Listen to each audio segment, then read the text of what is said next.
Buenos días a todos y a todas. Buenos días, alcalde. Buenos días, Baltasar. Sean mis primeras palabras de agradecimiento por tener la oportunidad de coordinar y dirigir este curso. Un curso que yo espero aporte una visión global ante el problema que se cierne no sobre en España, sino sobre toda Europa. Pero antes, dar el agradecimiento a la hospitalidad, alcalde, y felicitar por el centro, que es realmente precioso. Nos encanta. Y luego nos encanta después el post-curso, en fin, el ambiente que hay, que se crea y la familiaridad con la que nos recibís y con la que construimos nuestra convivencia en Torres. Cuando Baltasar me planteó una reflexión sobre la crisis económica, la xenofobia y el antisemitismo, lo primero que pensé, digo, bueno, es importante que la gente que está acostumbrada sobre todo a la primera ecuación, crisis económica y xenofobia, entienda el elemento subyacente del antisemitismo. No siempre se entiende. Y es una buena oportunidad para explicarlo. Cuando cogemos los periódicos, estos días atrás, no paramos de encontrar informaciones tremendas. Por ejemplo, en el día de ayer salió que un diputado francés dijo: quizá Hitler no mató suficientes gitanos. Lo planteaba como respuesta a una presión de los gitanos rumanos que están planteándose una cuestión de convivencia importante. No es la primera vez que la tensión en Francia con los gitanos y los rumanos se ha planteado. Pero es que hace unos meses, en Hungría, otro diputado dijo que había que hacer listas de judíos, porque los judíos eran gente peligrosa y había que tenerlos controlados. Y lo decía como portavoz de un partido de la nueva ultraderecha, así lo calificamos, denominado Hobbit, y que tendremos la oportunidad aquí con los ponentes que hemos traído de ahondar en profundidad sobre las distintas expresiones que se están produciendo en cada país. Y este lo decía precisamente en un país como Hungría, donde se había producido el exterminio de 600.000 judíos. La presidenta de honor de mi asociación, y voy a dar dos pinceladas sobre mi asociación, fue y es, aunque está fallecida, Violeta Friedman, superviviente de Auschwitz. Eso nos generó primero tener una maestra excepcional, porque nos permitió tener una sensibilidad acerca del horror. Es muy difícil construir Europa sin ser conscientes del horror que se ha vivido y de la presencia del horror. Las noticias no paran, y incluso esta misma mañana pues hay una noticia que ha salido en ABC y me la acaban de enviar hace 15 minutos, y sé que a Baltasar le va a gustar. Le va a gustar porque, como gran luchador por los derechos históricos de las víctimas, aquí, de las víctimas de la dictadura, de la memoria y a nivel internacional contra el genocidio, pues esta noticia realmente es reparadora, por lo menos éticamente. Se titula así: Caza de los últimos criminales nazis. El centro Wiesenthal ofrece 25.000 euros por toda la información relevante que facilite la captura de los asesinos. Los crímenes nazis no prescriben en Alemania. Este es el principio desde que el centro Wiesenthal ha lanzado la campaña Última Oportunidad para poner a los últimos criminales nazis, aún con vida y en libertad, ante la justicia. La campaña comenzó ayer con la colocación de miles de carteles con los que se quiere facilitar la búsqueda y detención de los criminales nazis aún vivos. Se trata de la última oportunidad de hacer justicia. La justicia no tiene fecha de caducidad, afirmó el presidente del Consejo Central de los Judíos Alemanes, Dieter Graumann. Esta es la mentalidad con la que se aborda este tema. Una mentalidad muy distinta a la que se produce en España, con nuestro pasado que nosotros muchas veces constatamos cuando hacemos un trabajo de educación para prevención de la intolerancia, el racismo y la xenofobia, constatamos pues, que vivimos en una sociedad desmemoriada. No tiene memoria. Nuestros niños y niñas de 14 y 15 años, cuando les hacemos una encuesta de quién fue, por ejemplo, Franco, y le ponemos como respuesta si fue un artista, si fue un entrenador de fútbol o fue un dictador, la respuesta es que fue un entrenador de fútbol. Esto es un problema. Nos puede causar sonrisa, pero es un problema. La xenofobia, aunque es cosa de prejuicios, no es solo cosa de prejuicios. Hay una xenofobia latente, hay una xenofobia militante, hay una xenofobia criminal. A veces el lenguaje nos genera unas trampas tremendas. Muchos me dicen que soy muy pejiguera con el lenguaje, pero es que el lenguaje puede excluir fenómenos.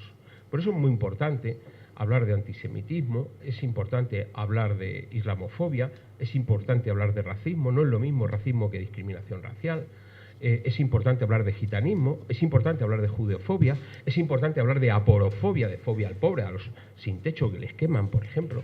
Es importante de describir el fenómeno en su conjunto. Yo soy de la escuela de Elie Wiesel, superviviente del Holocausto, de Premio Nobel de la Paz, que planteaba que la intolerancia es el problema. La intolerancia es el enemigo. La intolerancia es la negación del otro, la negación del diferente, la negación del distinto.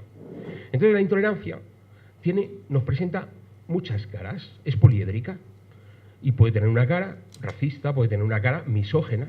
O sea, cuando matan a una mujer por su condición de mujer, por ejemplo, Ciudad de Juárez, ¿entiendes? Estamos ante una expresión de esa intolerancia criminal, ¿no? Y la xenofobia es una de ellas. La xenofobia es una de ellas que tiene como chivo expiatorio el inmigrante, el extranjero. Puede proyectarse en esa triple dimensión. Generalmente se estudia porque no tenemos estudios. O sea, este es un país que tiene problemas de desmemoria, pero también tiene problemas de conocimiento científico. Es decir, es que no se estudia nada. Muy poquito. Se hacen algunas encuestas. Que en esas encuestas tenemos la oportunidad. El plantel de compañeros y compañeras ponentes que vienen a este seminario es de primer nivel.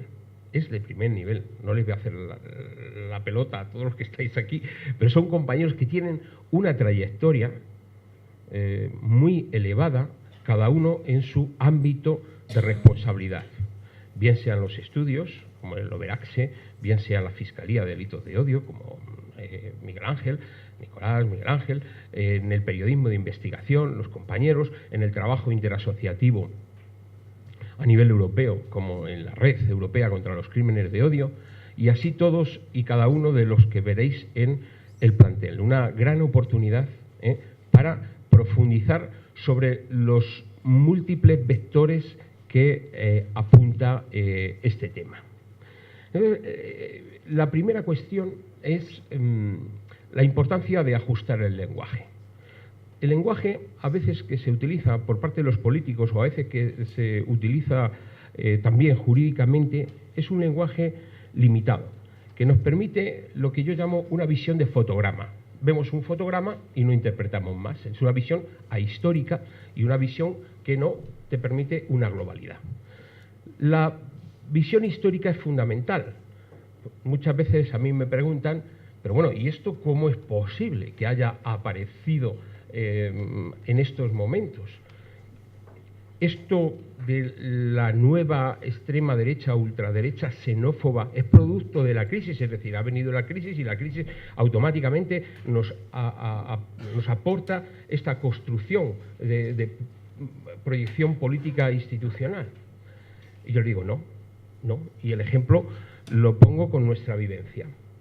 Los mismos argumentos que está utilizando en este momento la extrema derecha xenófoba en toda Europa, también en España, son los que ya se utilizaban, que conocimos en 1992, cuando se produjo el primer crimen racista en España, que supuso la muerte, el asesinato de Lucrecia Pérez, una inmigrante dominicana en Aravaca. Yo recuerdo que en aquella época no había internet y nosotros cogíamos todos los panfletos y todo el material para ver el argumentario que utilizaban esta gente. El argumentario era, y ahora daré parámetros, era: nos invaden los inmigrantes, nos quitan los puestos de trabajo, tienen más derechos que los españoles, abusan de la sanidad, son deflactores sociales, nos están llenando de mezquitas, además el Islam es terrorismo, y atención, lo que está detrás de esta reconfiguración del país es el lobby judío sionista, que lo hacen para desnaturalizar España. Y esto se producía en 1992, cuando teníamos 300.000 inmigrantes, 150.000 eran europeos y 150.000 eran de terceros países. Hoy, con 6 millones de inmigrantes, siguen diciendo lo mismo. Con lo cual, el análisis que nos lleva es, bueno, este es un discurso producido en los laboratorios de la xenofobia. No es un discurso que emerja a través de las gentes de una manera natural. No, en modo alguno. La gente puede tener prejuicio. Por ejemplo, la xenofobia más antigua, voy a sorprender, la xenofobia más antigua, por ejemplo, era contra, o una de las más antiguas, contra el judío. Hay un antisemitismo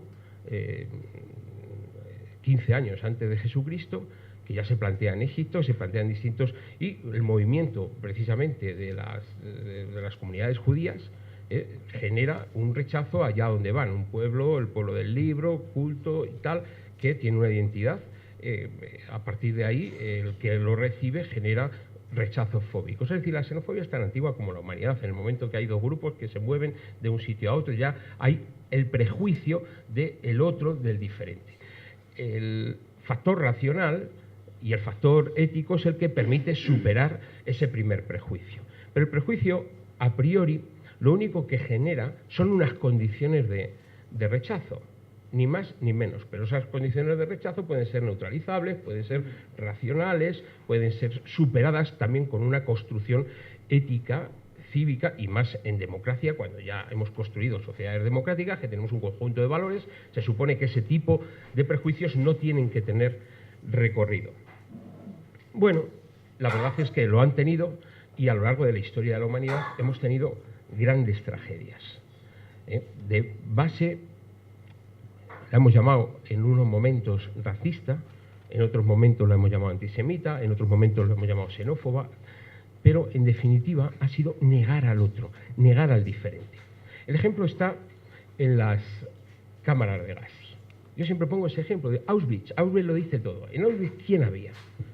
Bueno, pues también otra noticia importante es que hace unas semanas ha salido publicado que Alemania y la Cruz Roja Alemana han desclasificado los documentos de la época hitleriana. Fijaros lo que han tardado. Han desclasificado 50 millones de documentos. Y los primeros investigadores, y aquí me tenéis que permitir mencionar a un amigo e investigador que no está aquí, que iba a venir, pero a última hora no ha podido, que es Eduardo Martín de Pozuelo, que está siguiendo este tema, y claro, cuando lo comentábamos, pues me decía, mira Esteban, no son 11 millones las personas exterminadas, son 18 millones los primeros datos de una aproximación a los archivos. Bueno, esto viene a reflejar el tamaño de la crueldad, el tamaño del problema, de un problema que, como antes os decía con la noticia, hay gentes que todavía exigen que se haga justicia, aunque sean ancianos, aquellos que han cometido la atrocidad, porque no prescriben.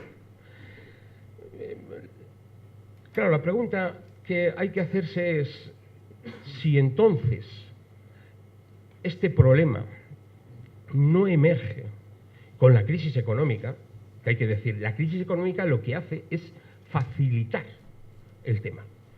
Nosotros estamos ahora viviendo un momento excepcional para todos estos que además ya han cambiado de táctica, ya no salen con el correaje, no salen vestidos haciendo el paso del ganso y todas estas cosas, sino que salen con nuevos ropajes populistas, ropajes nacionalistas.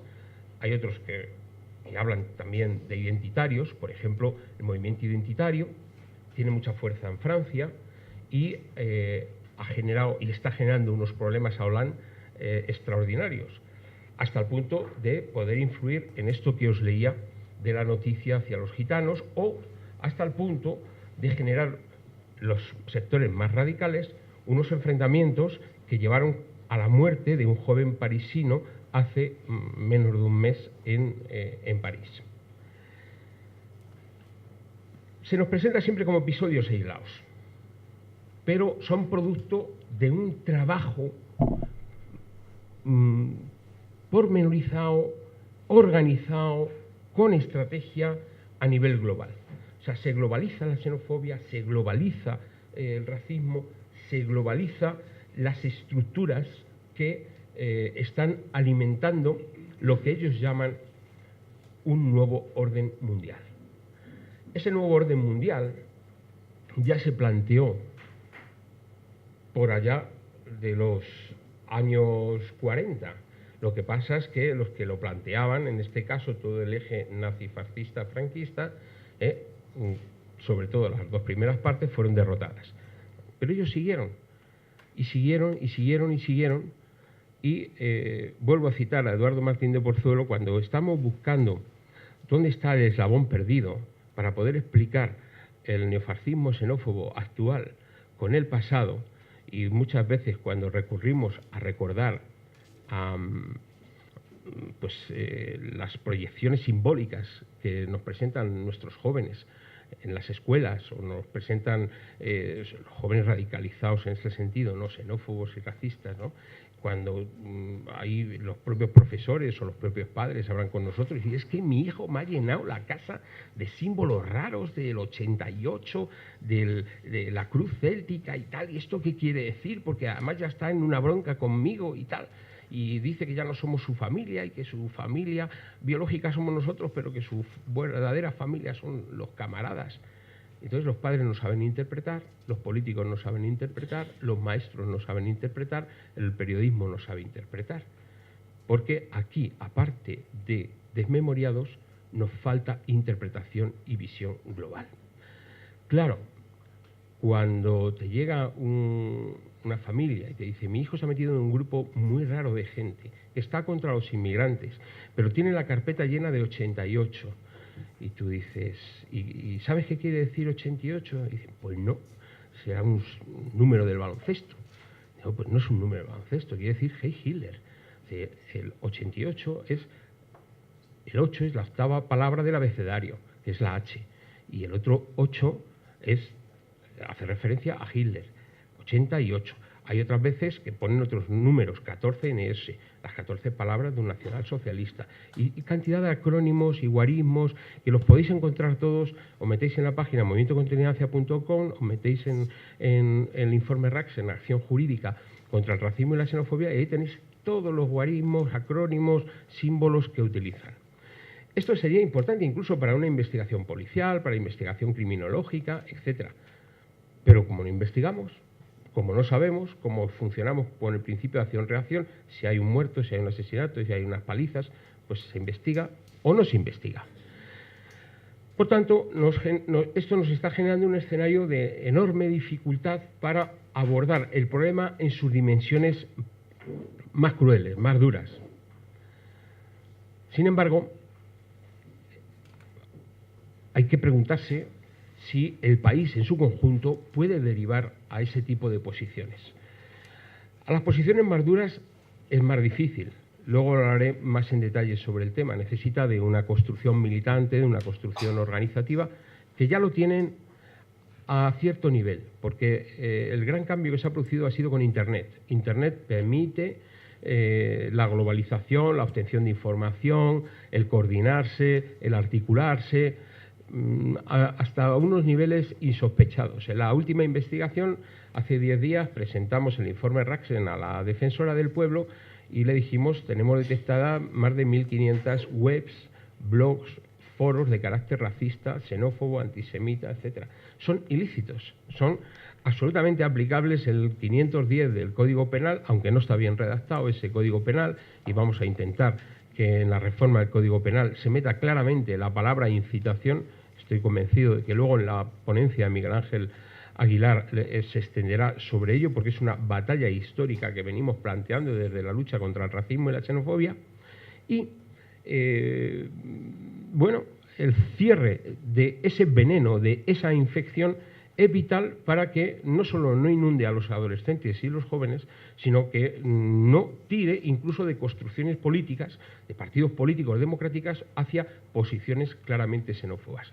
Eso lo hemos visto en formaciones políticas, no solo de la derecha, del Partido Popular, que hemos visto en Cataluña posiciones muy xenófobas y discursos contra la inmigración, acusándoles de 1000 cosas, sino también incluso de partidos de izquierda que, ante la presión de una fuerza de extrema derecha como es Plataforma per Catalunya, con 67 concejales y 75.000 votos, ya tiene una capacidad de influencia en la comunidad autónoma que a muchos alcaldes y a muchos diputados les hace pensar la necesidad de virar en su discurso hacia posiciones más xenófobas. Yo me alegro mucho, por ejemplo, de la intervención del alcalde, que ha hecho una confirmación de compromiso de lo que representa este pueblo y de lo que representa la opción institucional que él encabeza, porque ha dicho: nosotros tratamos así a los inmigrantes, no nos gustaría, ese principio de la reciprocidad, no nos gustaría que nos trataran de otra manera. Pero no son los tiempos que corren, alcalde. Los tiempos que corren viran en esa dirección, y eso se está produciendo en muchos países. Ese viraje nos lleva a observar con mucha preocupación el crecimiento en Grecia de grupos como Amanecer Dorado, que ya están en el 21% de los votos en las encuestas. Ha pasado, fijaros, en un pispás de un 0,5 a tener un 7 y a las últimas encuestas darle un 21%. O grupos como Jobbik, con 44 diputados, que es capaz de decir que la culpa de todo la tienen los judíos y que lo que hay que hacer es listas de judíos y de entrada ya quitarles de su presencia en las instituciones y en la administración. Eso es lo primero que hicieron en Alemania. Lo primero que hicieron en Alemania fue separarles de las instituciones, luego quitarles las empresas, luego organizar la Kristallnacht, la quema de sinagogas y la quema de tiendas y la matanza de judíos, y ahí empezó el Holocausto, el 9 de noviembre. Todo esto nos tiene que servir para aprender. Hablo de Grecia, hablo de Hungría, pero podemos seguir hablando de Bulgaria con el partido Ataka. Podemos seguir hablando del Frente Nacional, que ha moderado un poco su discurso con la hija de Le Pen, Marine Le Pen, pero ya en las encuestas le dan la segunda posición electoral en Francia. O el nuevo partido eurófobo en Gran Bretaña, UKIP, que es la gran revelación y en estos momentos se está tirando de las instituciones británicas y del gobierno británico. Es decir, no siempre hace falta alcanzar el poder. Incluso ha habido momentos que se ha alcanzado el poder, como Haider en Corintia, en Austria, donde llegó a gobernar una comunidad autónoma. Y era la comunidad autónoma donde recogían además a los antiguos SS. Fijaros, o sea, por un lado el centro Wiesenthal diciendo hay que buscar a los responsables del genocidio, y él cogía y hacía su fiesta de la rosa, su fiesta, en fin, donde rememoraba a los antiguos miembros de las Waffen-SS allí mismo.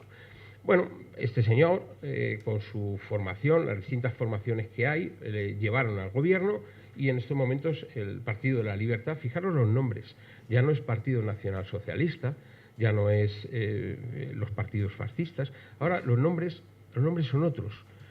Aquí en España hablamos de Plataforma per Catalunya, pero Partido de la Libertad, los verdaderos finlandeses, el Partido del Progreso, Partido del Progreso. Tenemos, que es una cosa que quiero poner al final, un homenaje a las víctimas del 22 de julio. Hace 2 años se cometió la mayor matanza que ha vivido Noruega y quizás Europa desde el fin de la Segunda Guerra Mundial, cometida por este motivo. Acabaron con la vida de 76 personas en Oslo y en Utoya. Muchos de ellos eran jóvenes de 15 años, de 16, de 17 años, jóvenes como nosotros, que participan en eventos como este, y que lo que fue el motivo del odio hacia esos jóvenes que proyectó Breivik era su defensa de una Europa abierta, multicultural y democrática. Eso ya les hizo objeto de ser asesinados. Y no tuvo piedad. Yo recuerdo que cuando estuvimos acometiendo este tema, me llamaban los periodistas y me decían, pero es un loco. Digo, no, es un fanático. Es distinto. Es distinto, no es lo mismo un loco que un fanático. El fanático se comporta como un loco, pero está obsesionado con unas ideas que uno puede decir, pues han surgido de Breivik. Y yo le digo, no, Breivik era un lobo solitario. Y esta figura de los lobos solitarios no es nueva.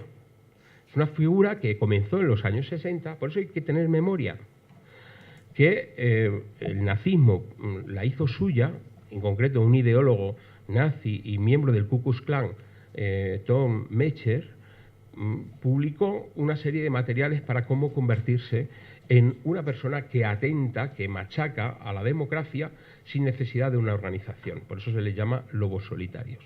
Bueno, este sujeto pues ha tenido precedentes en una bomber, ha tenido precedentes en Timothy McVeigh, que puso una bomba en Oklahoma y mató a 168 personas.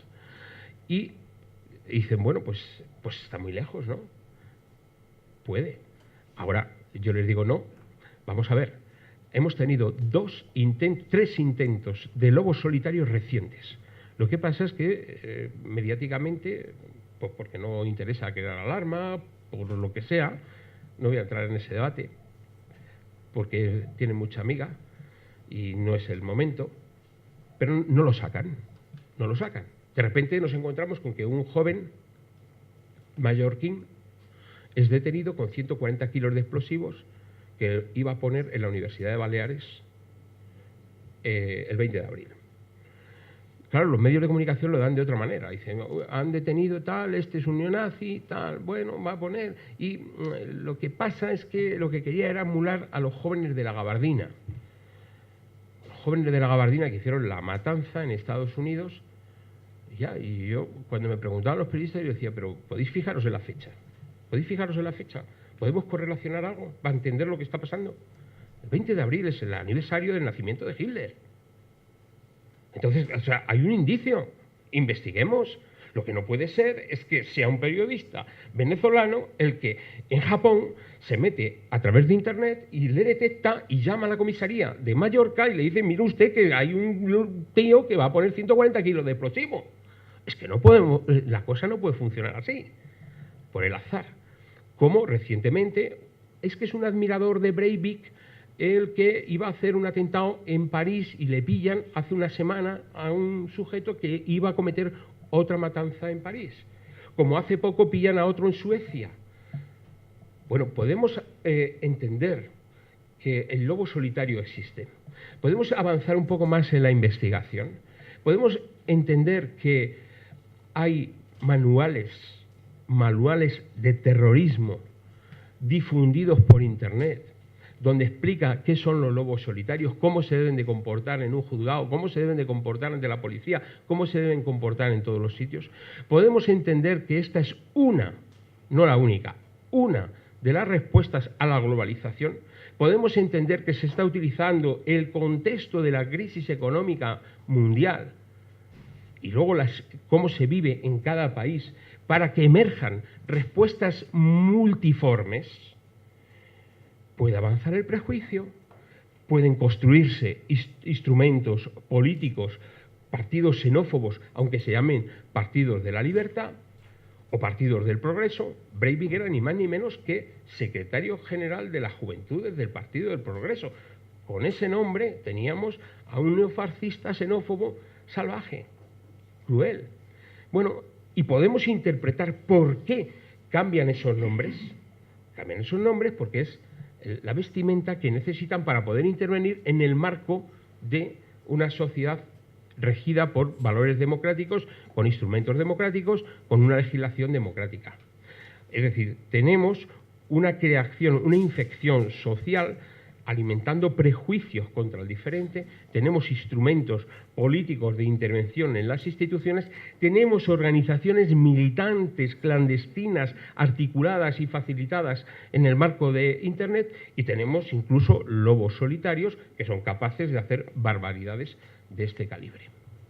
Todo eso lo crea la crisis económica. Por favor, la crisis económica es el hábitat. Es lo que les permite crecer, articularse y construir un discurso antidemocrático fácil. Os preguntaréis, pero bueno, entonces, ¿somos tan torpes, incluso las instituciones,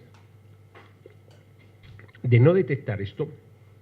Pues es curioso, pero indagando, yo me he encontrado con recomendaciones incluso de Naciones Unidas avisando esto. Tengo una del Consejo Económico y Social de Naciones Unidas en 1971. Fijaros dónde estábamos aquí en España en 1971.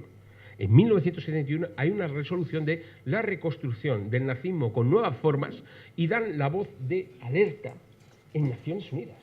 Naciones Unidas acaba de aprobar en diciembre una resolución ante el fenómeno donde vincula la xenofobia, el neonazismo y las distintas manifestaciones que engloban esa intolerancia que tiene dimensiones criminales. Y cuando estoy diciendo esto, estoy diciendo de la multidimensión, donde hay islamofobia, hay antisemitismo, hay fobia a todo lo que sale de su construcción homogénea.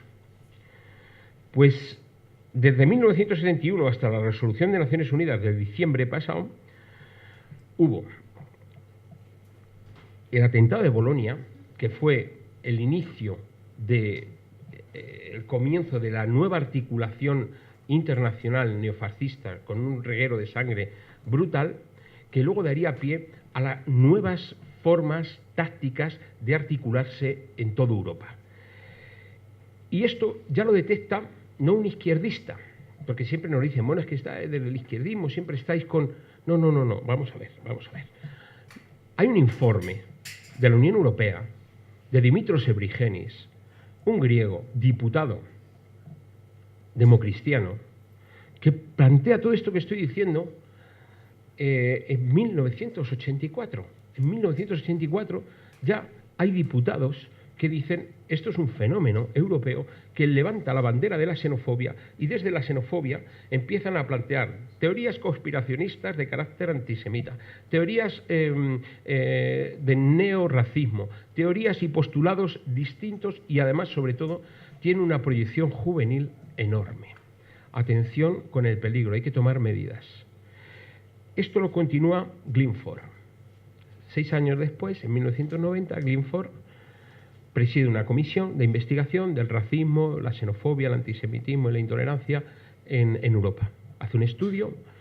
Ese es un estudio que sigue vigente, a mi juicio sigue vigente. El otro día estuve repasando todas las medidas que propuso 77 medidas absolutamente utilizables hoy en día, que fueron al cajón. Es decir, Europa no legisla, no toma medidas ante el crecimiento del monstruo. Y vamos pasando ciclos tras ciclos por crisis, y cada ciclo pues sirve para alimentar. Y eso, unido al nuevo instrumento globalizador que es Internet, que también lo hablaremos porque hay compañeras ponentes que han investigado el ámbito de Internet y se han quedado asustadas, pues les da una potencialidad enorme. Europa no quiere legislar. ¿Qué es lo que ha hecho Europa ante este fenómeno? Pues alguna declaración, resoluciones, pero solo tenemos en estos momentos 3 instrumentos. Tenemos 2 directivas de igualdad de trato aprobadas en el año 2000, con lo cual se construyeron en el año 90, que están terminológicamente muy superadas en muchas cosas. Una decisión marco de derecho penal contra el racismo y la xenofobia, y luego una directiva de víctimas aprobada el pasado diciembre del 2012. Una directiva de víctimas donde por fin se incorpora a la víctima de los crímenes de odio. Se refiere la directiva de víctimas a las víctimas del terrorismo, a las víctimas de la violencia de género y por fin, por primera vez, se utiliza el concepto víctima de los crímenes de odio. Ahora entraré en ese tema. Hay mucha insuficiencia y nuestros políticos, cuando lo digo con todo respeto, pues tienen como muy limitada su reflexión al respecto. Por ejemplo, las directivas de igualdad de trato son directivas de igualdad de trato, bueno, que se me entienda bien, los políticos que están abordando este tema, no los políticos en general. No voy a caer en generalizaciones que no corresponden.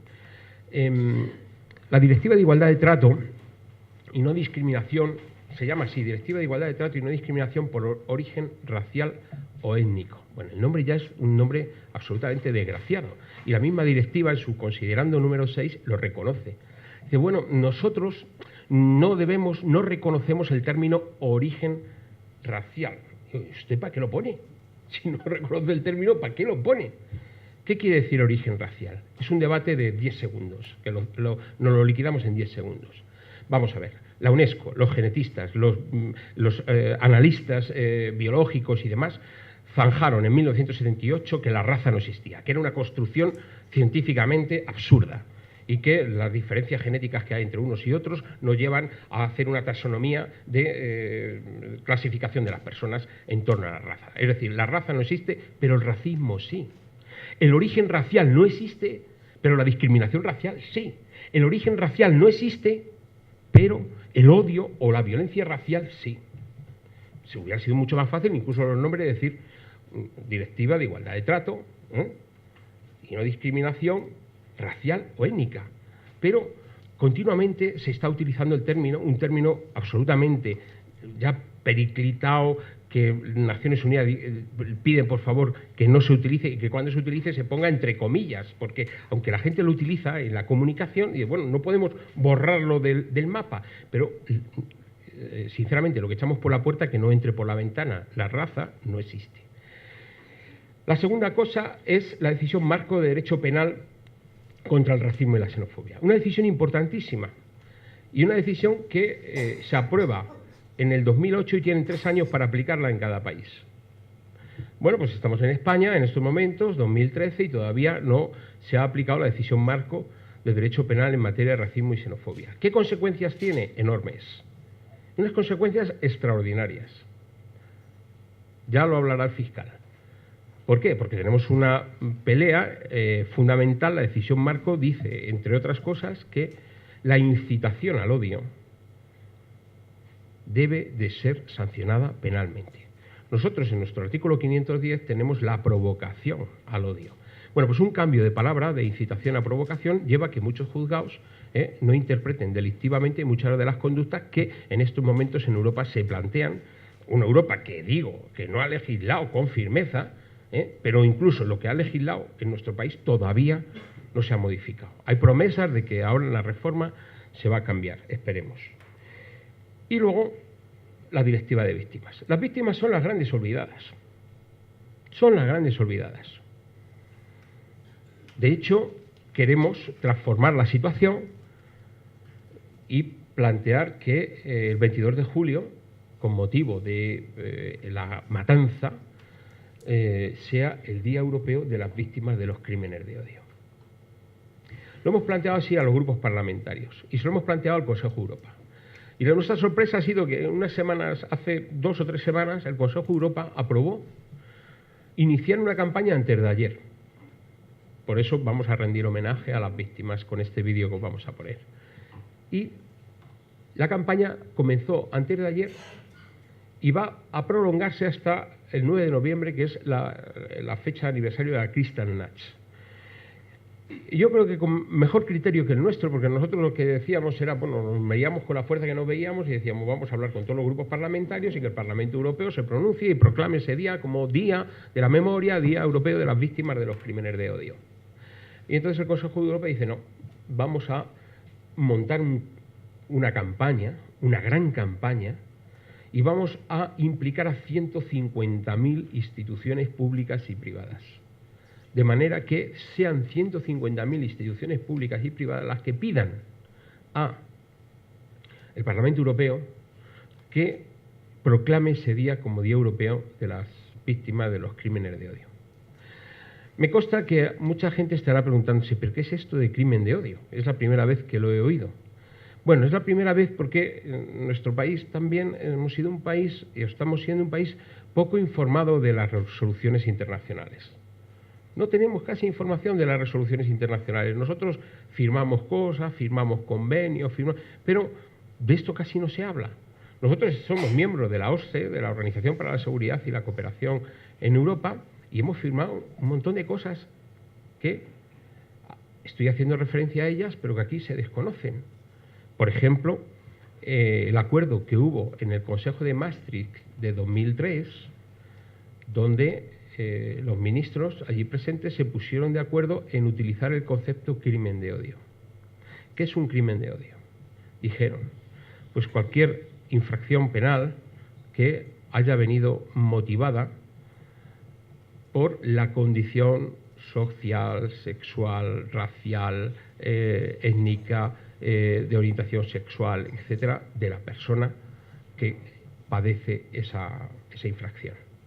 Es decir, en síntesis, es un crimen de odio, es un delito motivado por intolerancia, por negar la diversidad de la otra persona. Es fácil entenderlo. Es que eso no tiene proyección jurídica, vale, no tiene proyección jurídica, pero fenomenológicamente tenemos que ponernos de acuerdo para categorizar un hecho. Y luego ya vendrá el lenguaje, y luego vendrán los conceptos, y luego vendrán los ajustes, pero políticamente, por ejemplo, se llegó al acuerdo de que eso teníamos que identificarlo con un crimen de odio, no del odio. Fijaros la importancia que tiene una letra. No es el odio, y ese es un debate que tenemos, el sujeto que comete el crimen. O sea, aquí hay odio como sentimiento, puede haber en una agresión de violencia de género, pues un hombre que odia a una mujer, a su mujer, y va y la mata.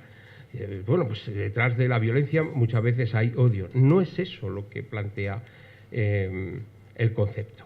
El concepto, que ya tiene un calado en Estados Unidos y en el mundo anglosajón y que va creciendo poco a poco en toda Europa, lo que viene es a plantear, a señalar aquel tipo de agresión que se comete por la condición diferencial, por selección, por sesgo, por prejuicio, por el hecho de ser diferente una persona. Y eso está trasladando un doble mensaje. Si yo pego a un negro porque es negro, ese negro lo primero que va a plantear es: yo no puedo cambiar mi color de piel, no puedo cambiar, o yo soy musulmán o no quiero dejar de ser musulmán, Y luego está trasladando un mensaje a los iguales, es decir, sois sustituibles. Yo te pego a ti, pero puedo pegar a este otro que es igual que tú, al otro y al otro.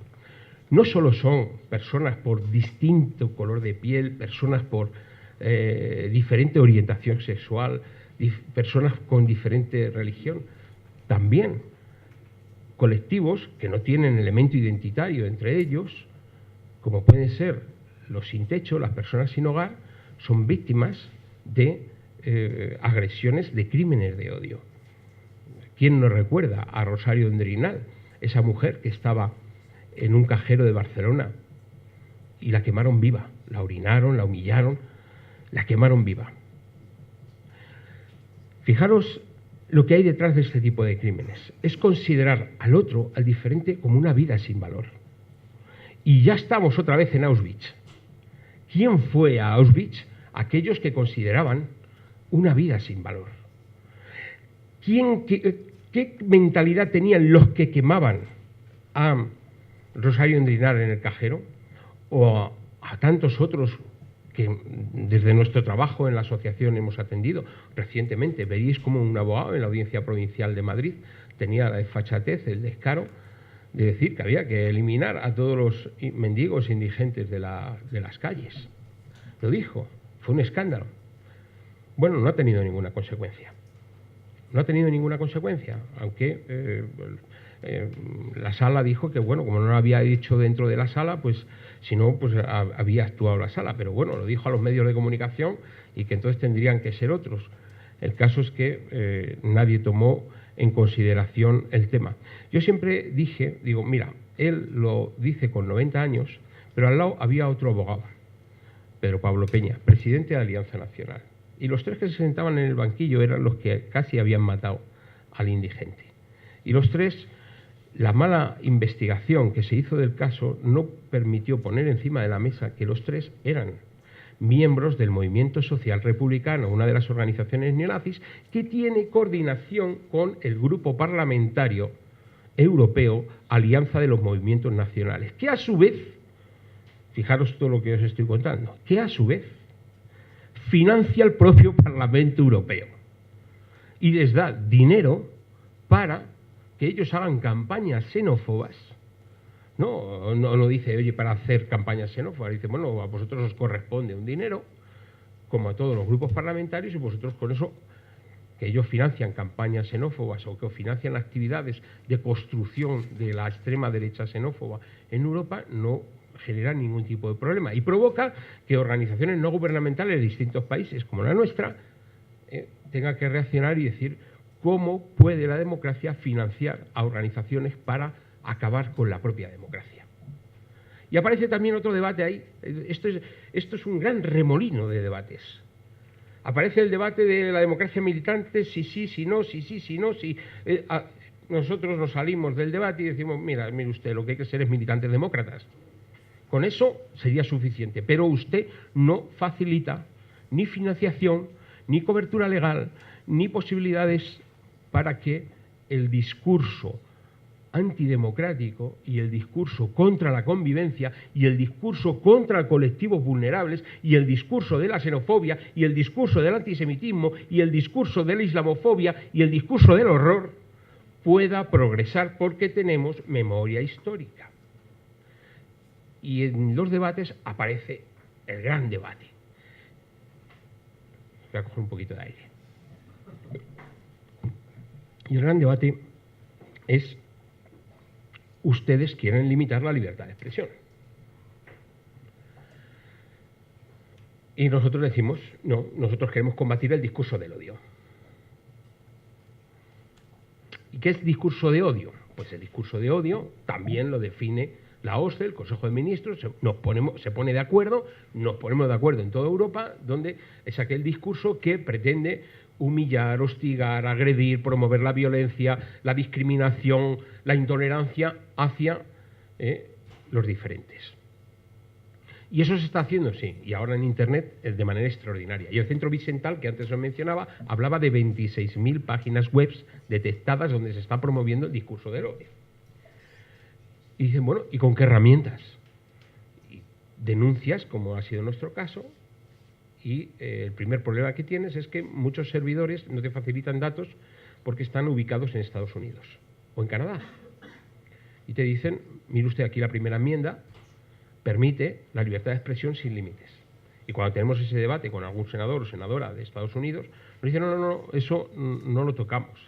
Y claro, decimos, bueno, pero es que en Europa la libertad de expresión tiene los límites en los derechos de los demás. Entonces, no es una libertad de expresión ilimitada que permite hacer daño y cometer infracciones penales que aquí están claramente recogidas. Entonces hay una colisión y no hay síntesis del tema. Algunos países, como Alemania, han cogido y han dicho, no, nosotros directamente, además cortamos este tipo de páginas web. Hay páginas web que no se pueden ver, como son todas las que se promueven el tema del discurso de odio. Las cosas están así. La xenofobia avanza. La xenofobia vive de la crisis económica. No surge de la crisis económica, vive de la crisis económica. Tiene sus raíces en lo que antes comentaba, en el pasado. No podemos interpretarla si no vemos que tiene unas raíces históricas importantes. Amanecer Dorado en Grecia no surge de la nada. Surge de un trabajo concienzudo que hacen organizaciones de carácter racista y neonazi. Le Pen, sabemos todos la historia de Le Pen y del Front Nacional. Ahora, seguro que en vuestra cabeza está una pregunta que es: ¿qué ha pasado en España para que aquí no hayamos tenido la construcción de un partido de estas características. Yo he detectado al menos 10 elementos que nos dan respuesta al problema. Una de carácter objetivo, la propia naturaleza de nuestro país. Aquí es difícil hacer un discurso contra la diversidad, porque la diversidad real en España tiene una difícil uniformidad. Aquí hablamos de pueblos de España. Plantear un discurso uniformador que niegue la diferencia es realmente dificultoso. Luego, por otro lado, nosotros vivimos una sociedad abierta que tiene unas necesidades económicas, por ejemplo, en el turismo, importantísimo. Entonces, plantearse una gran xenofobia en un país que recibe 60 millones de turistas, pues realmente incluso hay sectores del empresariado que no lo van a ver bien. Y en general la mentalidad nuestra, incluso la evolución hacia la democracia, ha venido muy de la mano del turismo. Todo el mundo que conoció la etapa anterior sabe del papel tan importante que tuvo el turismo en la modificación cultural de una España, una grande y libre nacional católica. La historia de nuestro propio país es otro elemento. Nosotros somos mestizaje puro, ¿no? Yo sé que a estos xenófobos vienen a plantear que el mestizaje es su el objetivo central a combatir. Ellos no quieren el mestizaje, pero no quieren hasta el punto de que están calificando, por ejemplo, esta intervención que yo estoy teniendo, cuando ellos la vean, la calificarán de una intervención que está promoviendo el genocidio antiblanco. No, nos reímos, pero yo tengo aquí carteles donde me sacan precisamente con ni más ni menos que, aquí tengo un cartel donde me sacan como inspirador del genocidio antiblanco. Bueno, pues con Wesley Clark, con Nicolás Sarkozy, en fin, esa es la construcción mental que ellos tienen. Luego hay otro elemento que es la memoria de la dictadura franquista. La memoria de la dictadura franquista está dificultando... Isabel, ¿qué tal? Mira.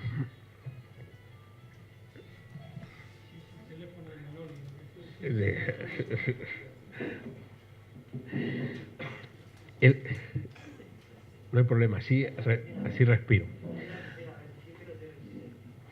El cuarto elemento a señalar es precisamente la memoria reciente de la dictadura franquista, aunque quieren que seamos desmemoriados, pero resulta que tenemos memoria. Sobre todo una generación que ha vivido el tardofranquismo y muchas veces cuando nos encontramos a la nueva ultraderecha la encontramos muy ligada al pasado, salvo partidos como Plataforma per Catalunya que hacen un esfuerzo de enterrar el pasado, es decir, no tenemos nada que ver con el franquismo y tal, aunque aquí a labor investigadora de los medios de comunicación les han sacado con cámara oculta diciendo, mira, yo, pa' fascista yo. Eso decía el portavoz de Plataforma per Catalunya. El quinto elemento que también habría que señalar es el carácter de nuestra inmigración. Nuestra inmigración es una inmigración tardía, no es como sucede en Francia o como sucede en otros países europeos, es una inmigración tardía que crece en el año 2000, del 2000 al 2010. Fijaros que el primer asesinato interpretado como asesinato racista, el crimen de Lucrecia Pérez, se produce el 13 de noviembre de 1992 y teníamos 300.000 inmigrantes, 150.000 de Europa y 150.000 del resto del mundo. Ahora mismo tenemos 6 millones de inmigrantes y el crecimiento, del que abordará datos Nicolás Marugán del Overaxe, el crecimiento se produce especialmente desde el 2000 al 2010, en los últimos 10 años. Esto ha hecho que determinados conflictos que han aparecido en otros países europeos, también motivados por su política de integración migratoria, que es una política muy deficiente. Por ejemplo, Francia es asimilacionista, en Gran Bretaña es multiculturalista y aquí pues no tenemos, y es mejor no tenerla, la verdad, porque para hacer lo que han hecho los franceses y para hacer lo que han hecho los británicos, pues mejor no tenerlo. Es decir, decir, todos somos franceses y vuestros sitios son los banlieues, barrios marginados, guetos y demás, pues provoca lo que provoca. Es decir, yo soy francés, tan francés como tú, pero no tengo ni igualdad de oportunidades, ni igualdad de trato, ni igualdad en ningún elemento. O los británicos que dicen, mire usted, aquí cada uno con su cultura, cada uno su gueto, el gueto pakistaní, el gueto tal y tal, y de repente aparecen pakistaníes y gentes que empiezan a poner bombas, y ¿cómo es posible si aquí se les ha tratado muy bien? No, mire usted también ha creado su gueto multicultural. La apuesta en el mundo de la sociedad civil española ha sido, y alguna institución, pero sin creérselo mucho, ha sido la interculturalidad. La interculturalidad, la posibilidad del mestizaje, vuelve a salir el mestizaje, tiene mucho que ver con nuestra realidad. Yo vivo en un barrio, Lavapiés, el barrio más multiétnico de este país, donde el 40% son inmigrantes, muchos sin papeles. Y el mestizaje viene de una manera natural. Los chicos se enrollan con las chicas, hay parejas y tienen hijos. Fíjate, qué cosa más rara, ¿no? Entonces, claro, el mestizaje es natural, la convivencia es natural, y si dejan construir la sociedad de abajo arriba, y las instituciones ponen lo que tienen que poner, un poquito de ayuda, un poquito de sensibilidad, como decía el alcalde, o sea, simplemente lo único que pedimos es un poquito de sensibilidad, que las calles estén empedradas, que no sea un barrio más guarro que otro, que haya sitios para recoger la basura, que en fin, que interpreten que necesitamos un polideportivo, que interpreten que necesitamos un centro cultural, cosas así para que la gente pueda, pues la convivencia se facilita, y no se hacen guetos. Bueno, inmigración tardía y fuera de época de crisis. Ese es uno de los elementos que ha impedido una formación o ha dificultado una formación de carácter xenófobo. ¿Cómo no decirlo? Pues ha habido una absorción de voto de la extrema derecha clásica por parte del Partido Popular, que además objetivamente pues se llevó voto de Fuerza Nueva a Alianza Popular y a su vez al Partido Popular. Esos son datos objetivos. Nadie está dañando al Partido Popular. Es más, a mí si me preguntan una valoración, yo dije en su momento me parece muy bien, porque es una forma de quitar antidemócratas, aunque luego tiene unas consecuencias que en fin, que ese es otro debate. Pero era otro tipo de extrema derecha. Era una extrema derecha, digamos, nacional católica. Lo que viene ahora mismo es una nueva ultraderecha, nueva extrema derecha de carácter xenófobo, que no tiene nada que ver con esta, aunque hay vasos comunicantes, pero que viene instruida con una matriz ideológica, con una matriz política muy influenciada de Europa, y por lo tanto muy influenciada con el nominativo de esta conferencia, llena de antisemitismo y llena de neonazismo.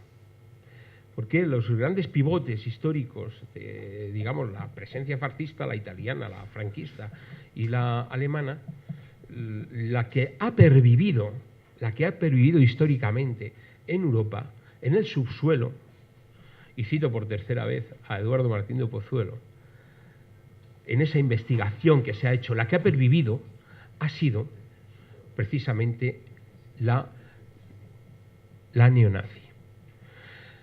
Jugando un papel España espectacular, porque el centro de producción logística y teórica es aquí, y se proyecta en Europa, y es en Barcelona. Es aquí donde Otto Skorzeny, León Degrelle y los grandes gerifaltes del nazismo, de lo que queda, cuando vienen a España, y eso lo documenta muy bien Joan Cantarero en su libro La huella de la bota, vienen a España y construyen una red, primero para salvar en la huida, y luego para decir, porque ellos lo plantean, y así en los documentos desclasificados dice, hay que salvar el discurso ideológico. Destrozado ya el Reich y tal, bueno, lo que había que salvar era el discurso ideológico. Y el discurso ideológico se regenera. ¿Y desde dónde se construye? Desde CEDADE. ¿Y quién son los jefes de la nueva ultraderecha xenófoba? Esos. Luego los vemos por todos lados, haciendo un trabajo militante, de laboratorio, etc. ¿Qué han tenido en contra? Han tenido en contra lo que podemos denominar, afortunadamente, el universalismo humanista. Ese universalismo humanista donde han coincidido distintas ideologías, desde la católica, que dice, oye, mira, todos son hijos de Dios, todos están bajo el manto de la Iglesia Católica, más otras tradiciones socialistas, democristianas, liberales, no han facilitado el crecimiento en España. Este es el séptimo elemento de por qué aquí no han crecido. No ha crecido el discurso ideológico de la negación del diferente. Luego la división interna de ellos, eso está claro, todos quieren construir su grupo, quieren ser caudillos y dependen mucho del influjo europeo. Es decir, si se pone de acuerdo Le Pen con los austríacos y si se ponen de acuerdo los italianos con el NPD alemán. Entonces depende, y cada uno tiene una obediencia, y el momento peligroso es este. Estamos en el momento más problemático, el momento del 2014 de las elecciones europeas, donde hay un gran interés por que se configure una candidatura unitaria de extrema derecha de carácter xenófobo y con un componente antisemita, porque su discurso es: detrás de la crisis hay un proceso de globalización donde un lobby judío sionista mundial está articulando la gran crisis para desnaturalizar y acabar con los pueblos. Esta es la matriz de su discurso, y esto nos recuerda ni más ni menos que a los protocolos de los sabios de Sion que utilizó el hitlerismo para hacer su gran campaña de eliminación de la comunidad judía a nivel internacional, que luego no se quedó, como hemos dicho antes, solo en la comunidad judía, sino que además con los nuevos datos de 11 millones a 18 millones, pues habrá que investigar cuántos síndrome de Down murieron, cuántos testigos de Jehová murieron, cuántos republicanos murieron, cuántos negros, que no se ha hablado de esto, murieron, cuántos gitanos murieron. Y recuerdo que el próximo día 2 de agosto, en otro salto gesticular, otro salto de gesto democrático de memoria, que es fundamental la memoria, el que no entienda esto no va a poder encarar los próximos años. La memoria recupera el porrajmos romaní, es decir, el holocausto gitano. El día 2 de agosto es el día que se reconoce la matanza de al menos 1 millón de gitanos en los hornos crematorios. Claro, claro. Cuando uno escucha palabras como el del diputado francés, decir, es que Hitler no mató suficientes gitanos, pues uno se estremece. Los diferentes fueron Auschwitz. Y ahí tenemos la muestra de todos los que sobran y la jerarquía de su nuevo orden mundial. Su nuevo orden mundial es el de siempre, es una jerarquía elitista.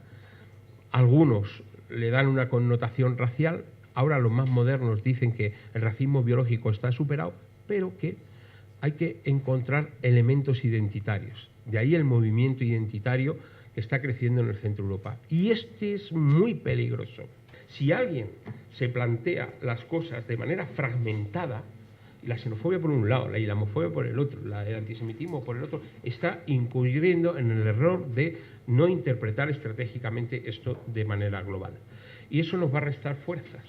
Tenemos que apoyar a todas las fuerzas sensatas, sociales y políticas democráticas, que plantean, a mi juicio, la clave, que es la defensa de la dignidad de la persona y la universalidad de los derechos humanos.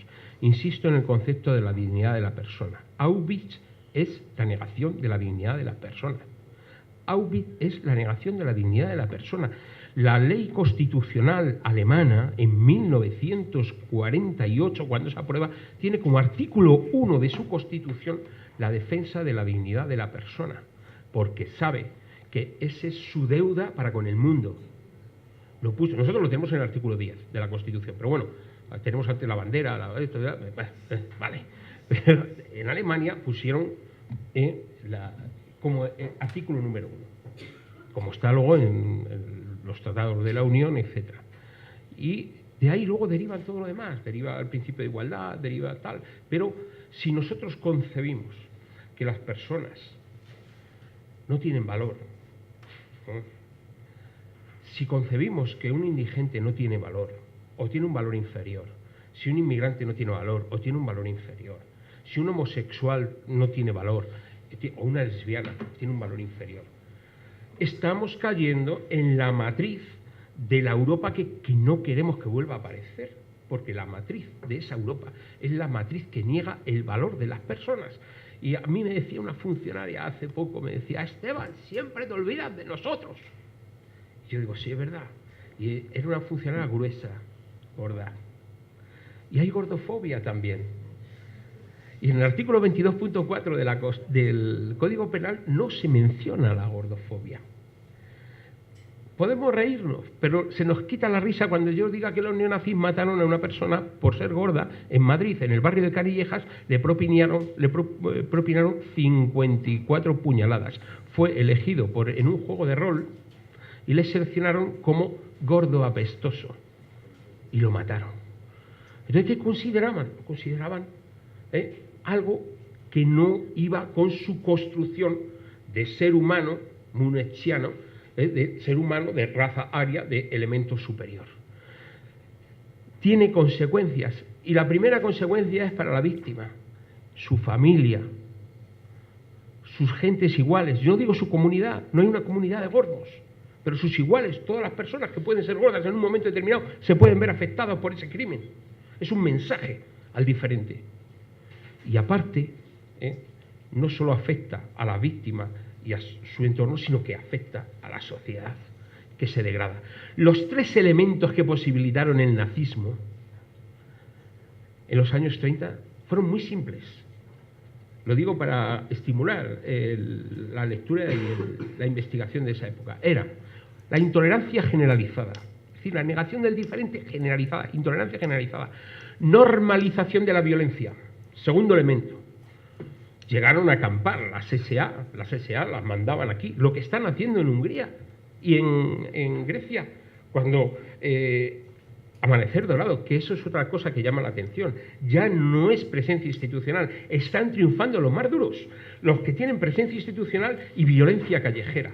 Y van y dicen: yo esto te lo resuelvo con los inmigrantes, tienes una tienda de inmigrantes aquí, tú tienes una tienda autóctona aquí, y yo cojo y quemo la tienda del inmigrante y te dejo el mercado para ti solo. Excitan el egoísmo y hay gente que dice: pues mira, qué bien, me han hecho este favor en un momento de crisis. Una intolerancia generalizada, otra normalización de la violencia y otro el victimismo ultranacionalista. Atención con el victimismo ultranacionalista. Eso es lo que usó Hitler en ese momento para decir: Alemania está siendo maltratado, y detrás de esto, cómo no, está la gran traición judía. Como ahora dicen, y detrás de esto, detrás de esta crisis económica, está la gran conspiración judía moviendo los intereses financieros mundiales. No es baladí estudiar la historia, pero estudiar la historia críticamente.